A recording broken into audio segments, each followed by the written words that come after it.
Merci de nous rejoindre pour la suite de notre étude basée sur Apocalypse chapitre 13 concernant la bête à deux cornes, la bête qui monte de la terre. Nous avons vu dans notre première partie que cette bête est identifiée comme étant les États-Unis d'Amérique. Nous avons porté les preuves aussi concernant le chiffre 666 qui est attribué particulièrement à cette bête à deux cornes et non à la papauté. Nous avons prouvé aussi qu'il y a beaucoup de personnes qui portent ce chiffre 666. Non seulement la papauté, Ellen White porte ce chiffre en calculant son nom, Napoléon porte ce chiffre et bien d'autres personnes aussi portent ce chiffre. Mais nous avons compris que l'Éternel a appliqué le chiffre 666 à la bête à deux cornes et nous devons la laisser là où Dieu l'a placée. Si cela concernait la bête léopard, c'est-à-dire la corne de la papauté, l'Éternel l'aurait attribué à la corne de la papauté. Mais ce sont les hommes qui ont transformé la parole de Dieu pour faire comprendre que ce chiffre 666 s'attribue à la papauté. Mais nous avons, comme je l'ai dit, affirmé que ce chiffre 666 correspond bel et bien à la bête à deux cornes. Nous avons compris aussi qu'il y aura un décret qui va sortir. Ce décret sera signé par les églises protestantes des États-Unis ainsi que le pouvoir civil, ce qui produira un pouvoir politico-religieux qui fera sortir ce décret concernant la loi du dimanche. Nous savons aussi que la loi du dimanche n'est pas encore en vigueur, mais elle sera en vigueur quand ce décret sera voté, quand particulièrement les États-Unis rejetteront leur constitution. Nous avons vu que le président Donald Trump va dans ce sens pour justement abroger la loi Johnson qui permet aux églises de faire de la politique. Et nous avons compris effectivement qu'il est important pour nous de suivre ce qui se passe aux États-Unis, contrairement à ce que la papauté fait. Parce que nous avons prouvé par la parole de Dieu que la papauté n'aura pas de rôle à jouer. Simplement, ce qui l'attend, c'est un hommage qui lui sera rendu. Nous l'avons prouvé par le livre Tragédie des siècles, le chapitre « La loi de Dieu est immuable ». À travers les textes de ce chapitre, pour montrer effectivement que la papauté n'a pas de rôle à jouer, sinon d'attendre, comme j'ai dit tout à l'heure, un hommage qui lui sera rendu. C'est pour cela que je vous invite à écouter attentivement la première partie, avant de porter des préjugés et pour pouvoir comprendre toute l'importance de ce sujet.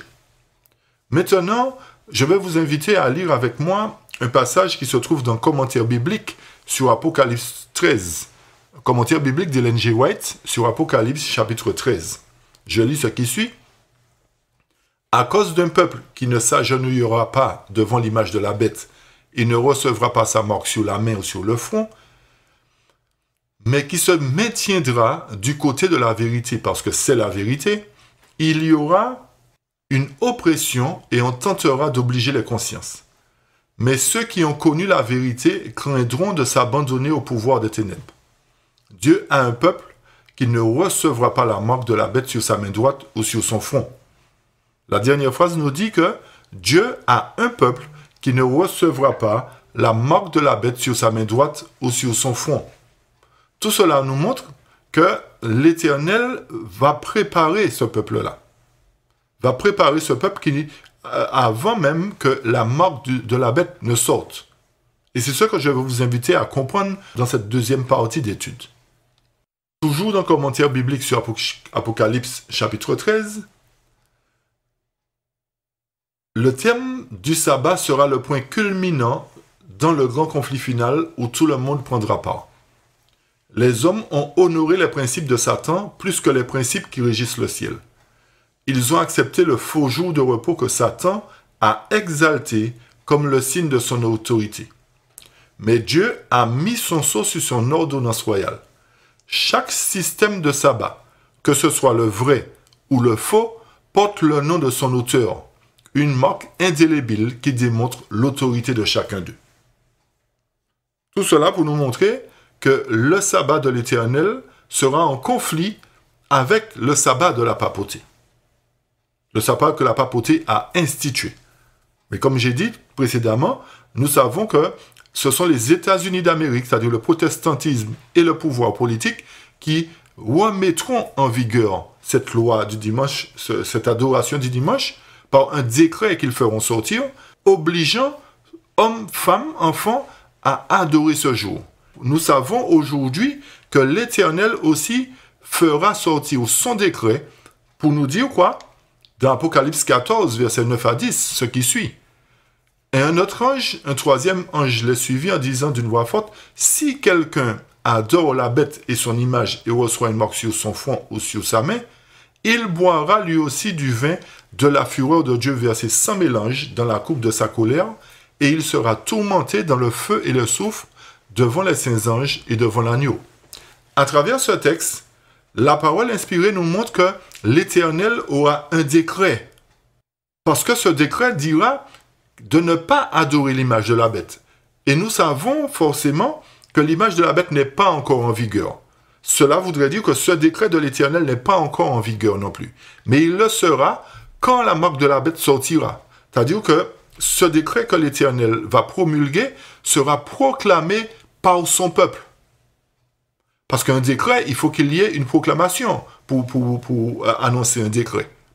De même que le gouvernement, quand il annonce un décret, il utilise les médias. Mais nous savons que les médias, à ce moment-là, seront contrôlés. Mais l'Éternel aura un peuple pour annoncer ce décret. Et ce décret sera promulgué, le décret que l'Éternel donnera à son peuple d'annoncer, sera proclamé par les trois anges. Et l'autre ange qui viendra renforcer le message des trois anges. Nous devrions, à partir de ce moment, prendre position pour l'Éternel. Alors que la marque de la bête, le décret de la bête nous dira que si quelqu'un veut acheter ou vendre, il devra avoir la marque de la bête. L'Éternel dira en contrepartie, si quelqu'un adore la bête et son image et reçoit une marque sur son front, sur sa main, il boira lui aussi du vin de la fureur de Dieu.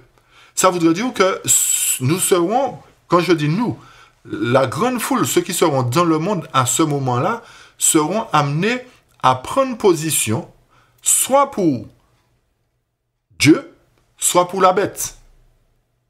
Parce que, comme j'ai dit, il y aura une double proclamation. Une proclamation concernant l'image de la bête, une proclamation concernant le fait de ne pas adorer la marque de la bête, de ne pas adorer la bête et son image plus particulièrement.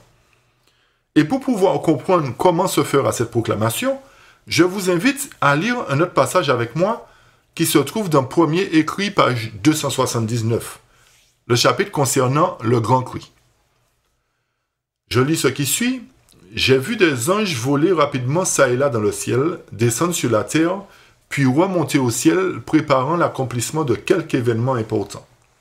Ensuite, je vis un autre ange puissant envoyé sur la terre pour joindre sa voix au troisième ange, afin de donner force et puissance à son message. Cet ange était doué d'une grande puissance et environné de gloire. Lorsqu'il descendit sur la terre, celle-ci fut éclairée de sa gloire. La lumière qui l'accompagnait pénétrait partout. Il criait d'une voix forte, « Elle est tombée, Babylone la grande.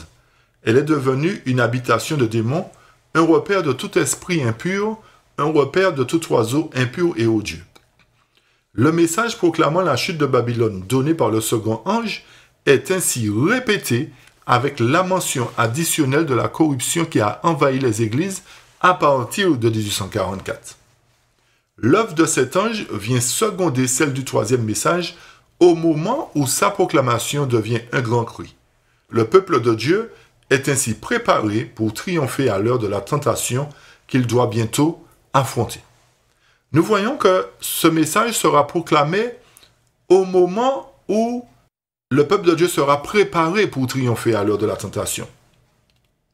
Ça voudrait dire que ce peuple sera scellé avant la proclamation.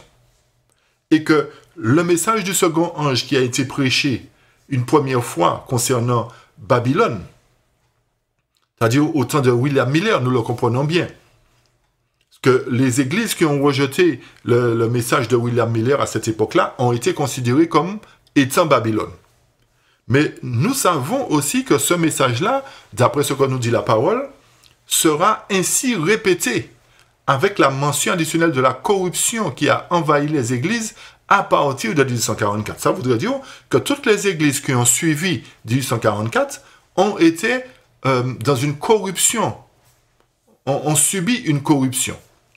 Cela nous montre encore que quand le message sera prêché avec puissance, Babylone antitype devra tomber. Mais vu que Babylone n'est pas encore constituée, elle ne peut pas tomber. Nous avons vu que le décret sera promulgué par le peuple de Dieu dans Apocalypse chapitre 14, à travers le message des 3 anges et de l'autre ange. Alors la question qui se pose, pourquoi le chapitre 14 nous est-il donné? C'est parce que les principes des églises sont corrompus. Et je tire cela de commentaires bibliques maintenant sur Apocalypse chapitre 14. Apparemment, le monde entier est coupable de recevoir la marque de la bête. Mais, notez bien cela, chers amis, mais le prophète voit un groupe qui n'adore pas la bête et qui n'a pas reçu sa marque sur son front ni sur ses mains. C'est ici la persévérance des saints qui gardent les commandements de Dieu et la foi de Jésus. Remarquez bien la phrase, chers amis, mais le prophète voit un groupe qui n'adore pas la bête et qui n'a pas reçu sa marque sur son front ni sur ses mains. Et nous savons que ce peuple-là, on aurait pu considérer que c'est la grande foule. Nous savons que la grande foule ne va pas accepter aussi. Mais ce qui est important pour nous de montrer aujourd'hui, c'est que Dieu aura un peuple qui ne recevra pas la marque et qui sera scellé avant même que cette marque de la bête ne soit en vigueur. Il est important pour nous de considérer cela, chers amis. Et c'est pour cette raison que le chapitre d'Apocalypse 14 nous est donné. C'est pour comprendre que l'Éternel aura un peuple qui proclamera un décret. Le décret qu'il aura institué. C'est-à-dire, si quelqu'un adore la bête et son image, il recevra les effets de la colère de Dieu. Alors, pour comprendre qui est ce peuple, nous irons dans Apocalypse chapitre 7. Je lis ce qui suit. Après cela, je vis 4 anges debout aux 4 coins de la terre. Ils retenaient les 4 vents de la terre, afin qu'il ne soufflât point de vent sur la terre, ni sur la mer, ni sur aucun arbre. Et je vis un autre ange qui montait du côté du soleil levant, et qui tenait le sceau du Dieu vivant. Il cria d'une voix forte aux 4 anges à qui il avait été donné de faire du mal à la terre et à la mer. Et il dit, ne faites point de mal à la terre, ni à la mer, ni aux arbres, jusqu'à ce que nous ayons marqué du sceau le front des serviteurs de notre Dieu. Et j'entendis le nombre de ceux qui avaient été marqués du sceau, 144 000 de toutes les tribus des fils d'Israël.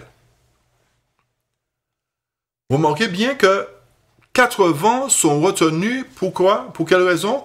Pour que le peuple de Dieu soit scellé.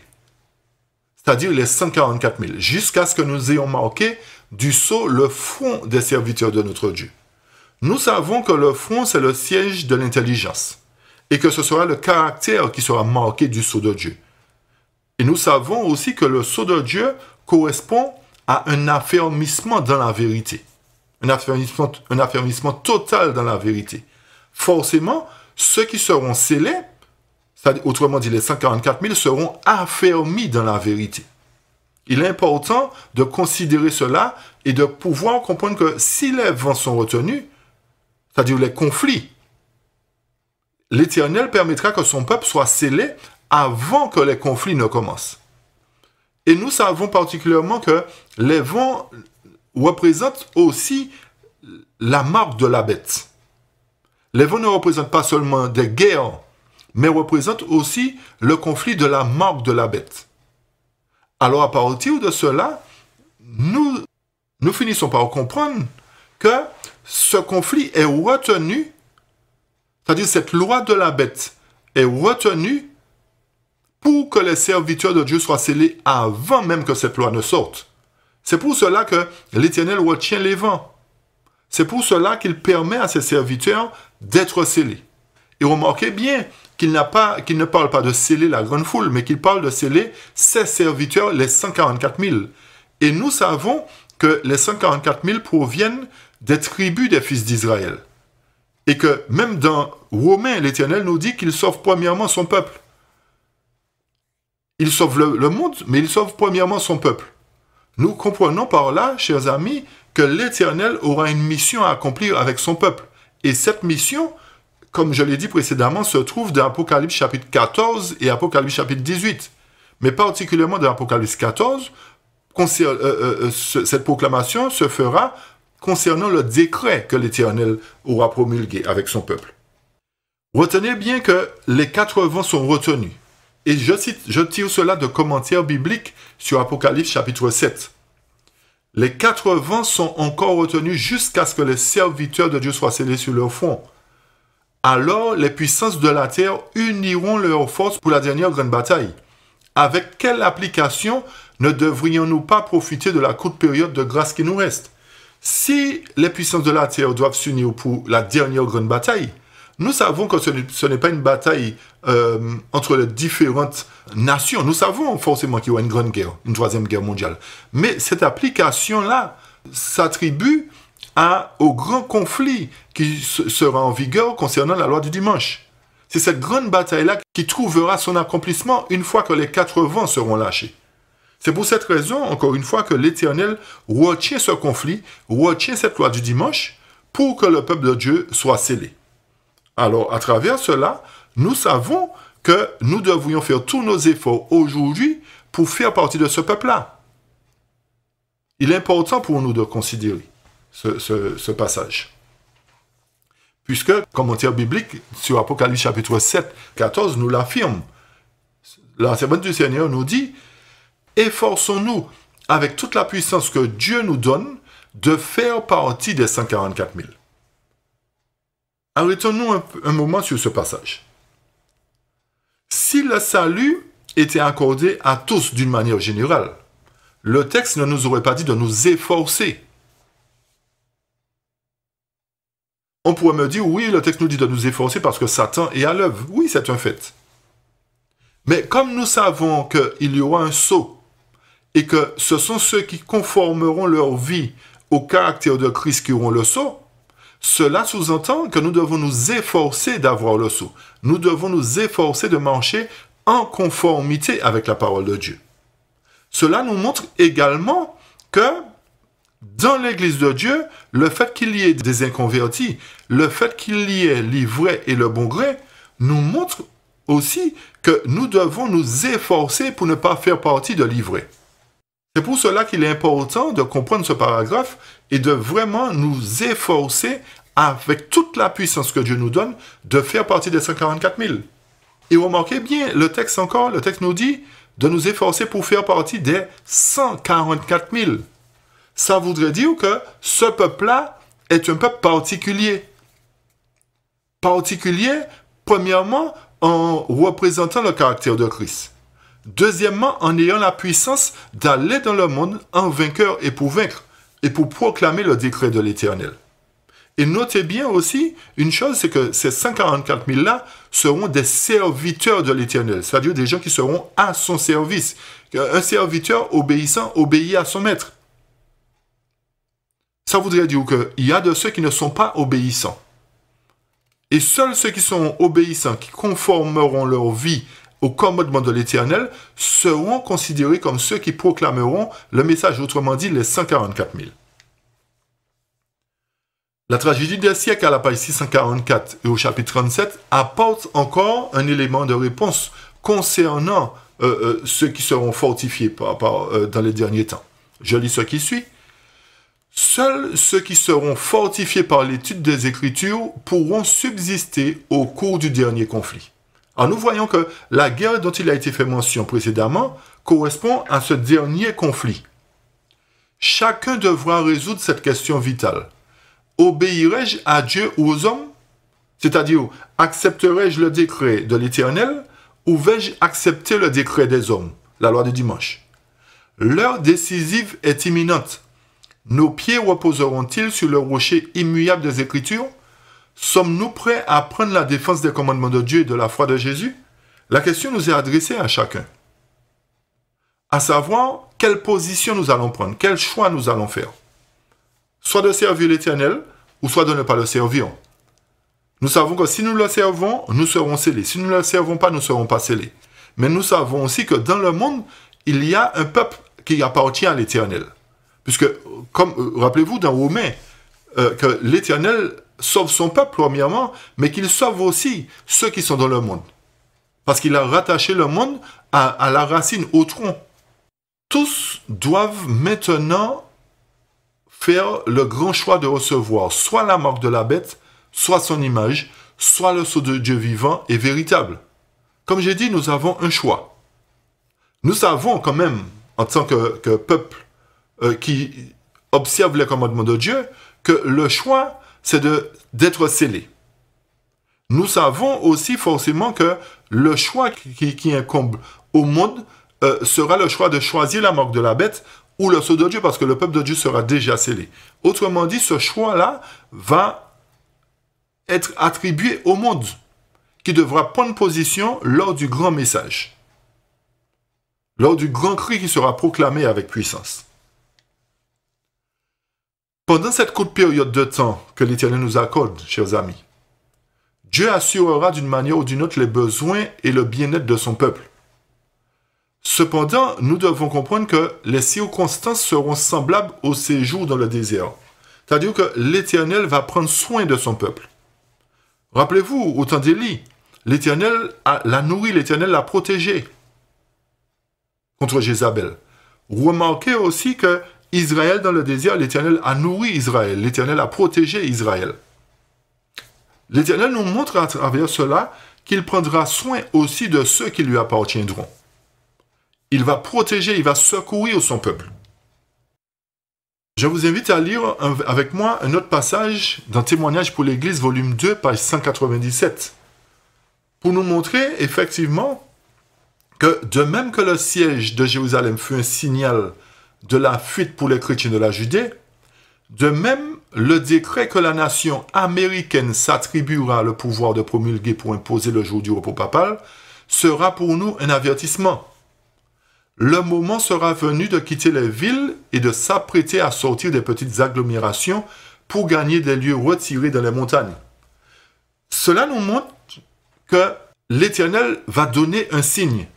Et de même que l'Éternel a averti les premiers chrétiens, l'Éternel nous avertira aussi avant que le décret ne soit voté, avant que le décret ne sorte. Et un autre élément qui ressort de ce chapitre, c'est que le décret, nous est-il dit, que la nation américaine s'attribuera le pouvoir de promulguer. Cela nous montre encore, chers amis, que c'est bien les États-Unis qui sortiront ce décret. Ce n'est pas la papauté. Ce texte-là encore nous apporte plus d'éclaircissement pour affirmer que le décret sera voté par la nation, sera promulgué par la nation américaine pour imposer le jour du repos papal. Alors, quand j'entends à plusieurs reprises que c'est la papauté qui va faire sortir la loi du dimanche, à nouveau, je me dis, mais comment se fait-il que cela est possible alors que la parole de Dieu nous montre le contraire? Cela me montre aussi que nous n'étudions pas suffisamment, mais nous nous arrêtons à ce que disent les hommes. Alors que la parole de Dieu nous montre clairement que le décret de la nation américaine s'attribuera le pouvoir de promulguer pour imposer le jour du repos papal. Il ne nous est pas dit que c'est la papauté qui va le faire. C'est pour cela que je vous invite à lire attentivement ce passage à nouveau. Témoignages pour l'Église, volume 2, page 197. Rappelez-vous que le chiffre 666 que nous avons expliqué au début de la première partie, ce chiffre mystique de la bête d'Apocalypse 13, verset 8, qui est aussi appliqué à la papauté, s'avère ne pas être dans les Écritures. Et le texte que nous venons de lire nous le prouve encore. Cela n'est pas raisonnable. Il serait de mauvaise grâce et injuste d'appliquer ce symbole-là à une autre personne. Nous devons garder ce chiffre 666 sur la bête à deux cornes. Il y a aussi une idée d'appliquer le symbole du faux prophète d'Apocalypse 19, verset 20, de la femme assise sur la bête écarlate d'Apocalypse 17, la bête semblable à un léopard d'Apocalypse 13 dans sa phase actuelle, la bête écarlate d'Apocalypse 17 et la bête interscriptive de Daniel 7 comme étant des symboles de la papauté. Tout cela n'est pas biblique et n'est pas logique. On ne peut pas attribuer toutes ces bêtes ou tous ces symboles à une seule personne. Ce n'est pas possible, chers amis. Je reprends ça. On applique tous ces symboles de bêtes écarlates, de femmes assises sur la bête, de bêtes léopard dans sa phase actuelle. Tous ces symboles-là, on l'attribue à une seule et même personne, la papauté. Ce n'est pas possible. Pourquoi ce n'est pas possible? Parce que toutes ces entités-là, tous ces symboles-là vont trouver une application différente. Et non seulement ça, que ce soit la bête d'Apocalypse 13, c'est-à-dire la bête à deux cornes et le faux prophète, ils auront une fin différente de celle de la papauté. La bête écarlate aura une fin différente de celle de la papauté. La femme assise sur les têtes aura une fin différente de celle de la papauté. Tout cela nous montre que si tous ces symboles-là s'appliquaient à la même personne, ils auraient eu tous la même fin. C'est pour cela qu'il faut considérer la parole de Dieu convenablement, ne pas enlever les textes de leur contexte pour en faire un prétexte et pour troubler le peuple. Revoyez attentivement, chers amis, le livre de l'Apocalypse, quelles fins sont attribuées à tous ces symboles. Et vous comprendrez effectivement que tous ne peuvent pas s'appliquer à la papauté. Je vais vous inviter à suivre un autre texte avec moi pour mettre en évidence une autre personne que j'ai citée tout à l'heure, c'est-à-dire le faux prophète. Je vous invite à lire ce passage avec moi afin de comprendre effectivement qu'il y aura un faux prophète qui va faire des prodiges et des choses extraordinaires.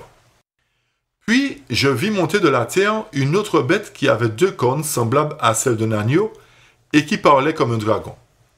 Elle exerçait toute l'autorité de la première bête en sa présence et elle faisait que la terre et ses habitants adoraient la première bête dont la blessure mortelle avait été guérie.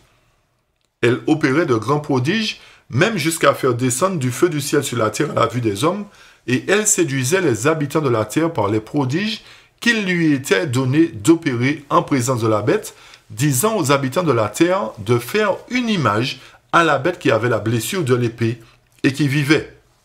Et il lui fut donné d'animer l'image de la bête, afin que l'image de la bête parlât, et qu'elle fit que tous ceux qui n'adoreraient pas l'image de la bête fussent tués. Et elle fit que tous, petits et grands, riches et pauvres, libres et esclaves, reçussent une marque sur leur main droite ou sur le front, et que personne ne put acheter ni vendre sans avoir la marque, le nom de la bête ou le nombre de son nom. C'est ici la sagesse que celui qui a de l'intelligence calcule le nombre de la bête, car c'est un nombre d'hommes et son nombre est 666. Le texte nous dit qu'elle séduisait les habitants de la terre par les prodiges qu'il lui était donné d'opérer en présence de la bête. Cette phrase se trouve dans le verset 14 d'Apocalypse 13. La bête qui parle ici, c'est-à-dire représentée par le pronom « elle », est celle des cornes semblables à un agneau. Cette bête-là, c'est la bête semblable à un agneau. Mais remarquez bien que quelqu'un d'autre est introduit par le pronom « il ». La phrase qui dit qu'il lui était donné d'opérer en présence de la bête. C'est-à-dire en présence de la bête semblable à un agneau. Alors, le verset suivant que nous allons trouver d'Apocalypse 19 nous montrera qui est celui qui fait des miracles, qui séduisait les habitants de la terre par les prodiges qu'il lui était donné d'opérer. Apocalypse 19, verset 20 nous dit « Et la bête fut prise, c'est-à-dire la bête à deux cornes, et avec elle le faux prophète, qui avait fait devant elle les prodiges, c'est-à-dire devant la bête à deux cornes, comme j'ai dit, par lesquels il avait séduit ceux qui avaient pris la marque de la bête et adoré son image. Ils furent tous les deux jetés vivants dans les temps ardents de feu et de soufre. » Et c'est là que je vous disais tout à l'heure que ces deux, c'est-à-dire la bête à deux cornes et le faux prophète, sont détruits d'une certaine manière. Ils sont jetés tous les deux dans les temps de feu.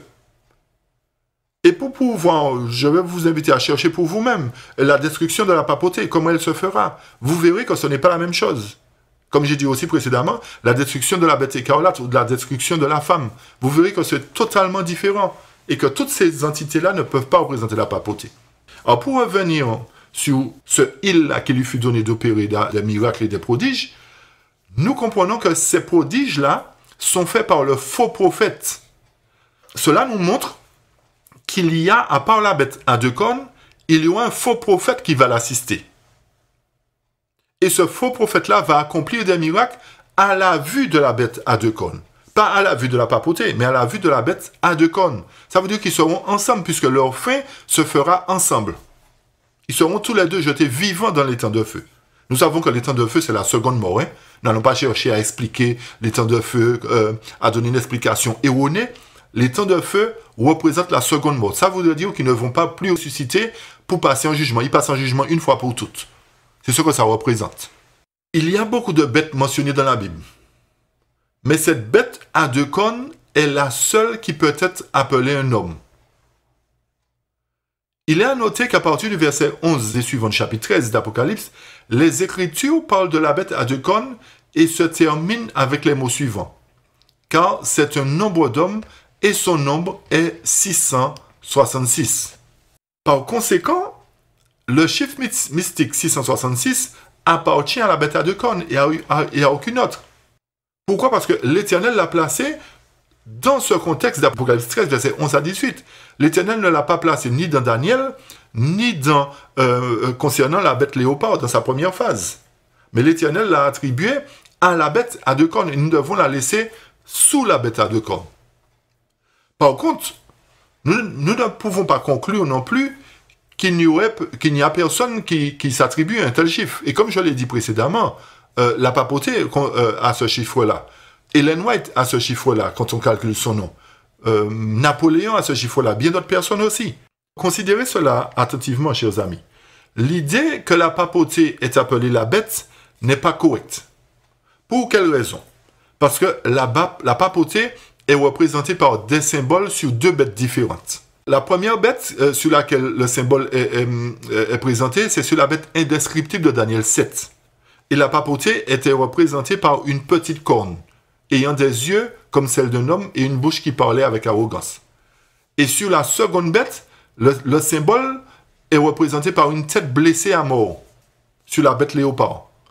Alors nous comprenons bien que le fait d'attribuer totalement la bête à la papauté n'est pas logique. Parce que la bête, notez bien, ces bêtes-là sont des systèmes universels. Ces bêtes-là représentent le monde entier à leur époque, tous deux civils et religieux. C'est-à-dire que quand on parle de la bête qui monte de la mer, on ne parle pas de la papauté seulement qui monte de la mer, on parle du monde qui sort de la mer. Tandis que quand ce peuple-là a pris naissance, c'est-à-dire le vieux monde, qu'est-ce qui surgit à chaque fois? Une entité, c'est-à-dire une corne, la petite corne de Daniel, a surgi au milieu de ce monde-là, au milieu de la bête. Alors, autrement dit, la papauté et la petite corne ne peuvent pas représenter la bête dans son entier, puisque la bête représente le monde. Mais que cette bête-là est conduite par la papauté, par la petite corne. Mais le fait qu'elle est conduite par la papauté, on dit que la bête représente le monde. C'est comme si les États-Unis, on prend l'exemple des États-Unis, Donald Trump, entre guillemets, je vais prendre un exemple, qu'il représente la petite corne. Mais les États-Unis, c'est pas Donald Trump. Il est le représentant de la nation. Oui, c'est un fait. C'est lui qui dirige la nation. Mais quand on parle de Donald Trump, s'il commet une erreur, c'est Donald Trump qui a commis l'erreur. C'est pas la nation qui a commis l'erreur. C'est Donald Trump. Et tout ça pour nous montrer que Donald Trump est représenté comme étant le président des États-Unis. La petite corne est représentée comme celui qui dirige le monde. Mais elle ne peut pas représenter le monde dans son entier. C'est ça que je veux faire comprendre. La petite corne ne peut pas représenter le monde dans son entier, puisque la bête représente le monde.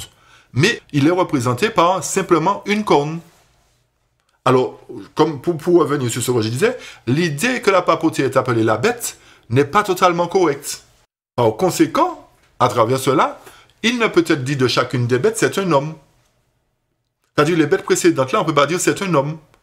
Tout ça pour nous montrer, pour identifier véritablement, pour faire la différence entre les autres bêtes et la bête à deux cornes.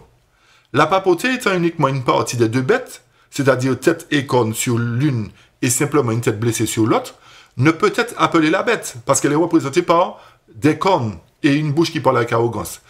Par contre, la bête à deux cornes est la seule qui représente un gouvernement politico-religieux local. Et c'est ça la différence. La bête à deux cornes représente un gouvernement politico-religieux local. Parce que, vous remarquez, dans la nation, il y a les républicains et les démocrates. C'est-à-dire les évangélistes et l'autre catégorie. C'est pour cette raison qu'elle seule peut être dite, peut être appelée un homme. C'est les États-Unis. Alors, à partir de cela, quelle que soit la personne qui se tiendrait debout à la tête de ce pouvoir persécutant, représentée par la bête comme décrit dans le chapitre 13, elle serait la seule personne qui portera ce chiffre mystique 666. Ah, j'espère que cela est clair, l'explication que j'ai donnée, pour qu'on puisse bien comprendre que ce chiffre-là est attribué véritablement à la bête qui monte de la terre. La tragédie des siècles, à la page 482, nous dit que la bête à deux cornes fit que tous petits et grands, riches, pauvres, libres et esclaves, reçussent une marque sur leur main droite ou sur leur front et que personne ne put acheter ni vendre sans avoir la marque, le nom de la bête ou le nombre de son nom. Cela nous montre que c'est bien la bête à deux cornes qui va faire encore les choses, chers amis. Notez cela attentivement. Message choisi, volume 2, page 120 nous dit maintenant, la proclamation du premier, du second et du troisième message angélique a été située chronologiquement par la parole inspirée. Pas un clou, pas une épingle ne doit être déplacée. Une autorité humaine n'a pas plus le droit de modifier la situation de ces passages que de substituer le Nouveau Testament à l'Ancien. C'est l'Évangile en figure et en symbole. Le Nouveau en est la substance. L'un est aussi essentiel que l'autre. L'Ancien Testament offre des leçons issues de la bouche du Christ qui n'ont rien perdu de leur force et de leur valeur. À travers ce chapitre, chers amis, pour terminer, nous comprenons que rien ne doit être retranché de la parole de Dieu. Rien ne doit être déplacé. Pas un clou, pas une épingle ne doit être déplacé. L'Éternel savait forcément que les hommes chercheraient à déplacer les choses. Et c'est ce qu'ils ont fait en déplaçant le chiffre 666 de dessus la bête à deux cornes. Ils l'ont transféré sur la bête, sur la petite corne de Daniel, sur la papauté. Et l'Éternel nous dit de ne pas déplacer ni un clou ni une épingle. Cela nous montre que les hommes ont fait ce qu'ils voulaient. Mais l'Éternel nous demande de garder ce chiffre-là à sa place. Non seulement ce chiffre, mais tous les autres symboles, de les garder à leur place.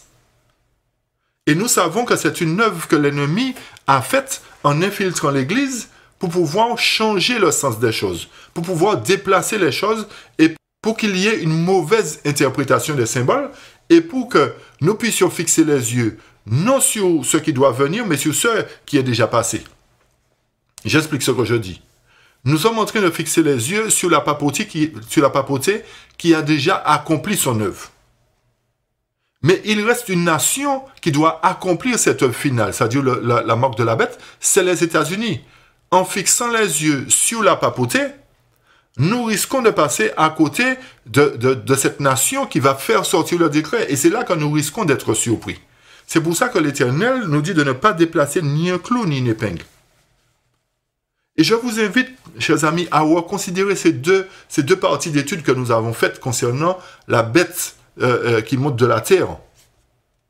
Je vous invite à analyser chaque fait, à reprendre tous les textes et de lire attentivement et de relire une deuxième, une troisième fois pour bien comprendre que le décret de la marque de la bête sera promulgué non par la papauté, mais par les États-Unis d'Amérique et que nous devons comprendre que la papauté attend simplement un hommage qui lui sera rendu. Même si aujourd'hui nous voyons que la papauté participe à beaucoup de choses, n'oublions pas que le système papal, que le Vatican, c'est un État. Et que le représentant du Vatican, c'est le pape. C'est un État comme tous les États. Alors forcément, il doit participer à tout ce qui concerne le climat, il doit participer à tout ce qui concerne la technologie, parce que c'est un État. Il doit aussi équiper son État, il doit faire son État, il doit permettre que son État ne soit pas moins équipé que les autres, il doit s'assurer que son État suit le cours des choses. C'est pour cela qu'il participe à tout, il est dans tout. Même si nous voyons, beaucoup de personnes nous montrent effectivement que la papauté dit ça, la papauté fait cela. Mais nous savons que le diable c'est un menteur. Nous savons que le diable fait diversion pour empêcher au peuple de voir la réalité en face. Il est important pour nous aujourd'hui de considérer ce qui se passe aux États-Unis concernant les républicains, concernant les protestants évangéliques. Il est important de considérer cela, chers amis. Suivez attentivement ce qui se passe. Et le vote qui va se faire bientôt aussi concernant la réélection de Donald Trump, certainement, on ne sait pas. Peu importe celui qui sera là, la loi Johnson sera abrogée parce que la parole nous l'a confirmé. Et une fois que cette loi-là sera abrogée, c'est-à-dire la loi qui interdit à la religion de faire de la politique, une fois que cette loi-là sera abrogée, qu'est-ce qu'il va s'en suivre? C'est l'union de l'Église et de l'État. C'est-à-dire les protestants, comme nous l'avons lu précédemment, insisteront auprès de l'État pour faire sortir un décret pour adorer un seul jour de repos. Même si le pape parle de ça, mais comme je vous dis, ce n'est pas lui qui va accomplir cela, c'est les États-Unis. Nous savons qu'il est en relation avec les États-Unis. Il y a le pape noir aux États-Unis qui joue un rôle important aussi. Mais nous savons que la prophétie ne peut pas mentir parce qu'elle a attribué ce décret à la bête à deux cornes. Et comme j'ai dit, nous ne devons pas déplacer ni un clou ni une épingle. Alors, à travers toute cette étude, chers amis, je souhaite que l'Éternel nous ouvre l'intelligence, nous ouvre les yeux, afin de comprendre vraiment ce qui est en train de se passer, ce qui est en train de se fomenter. Et je prie Dieu qu'il puisse vraiment nous permettre de prendre position pour la vérité et non contre la vérité.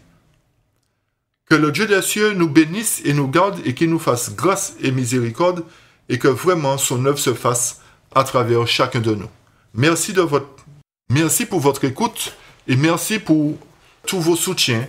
Que l'Éternel vous bénisse et vous garde. Amen.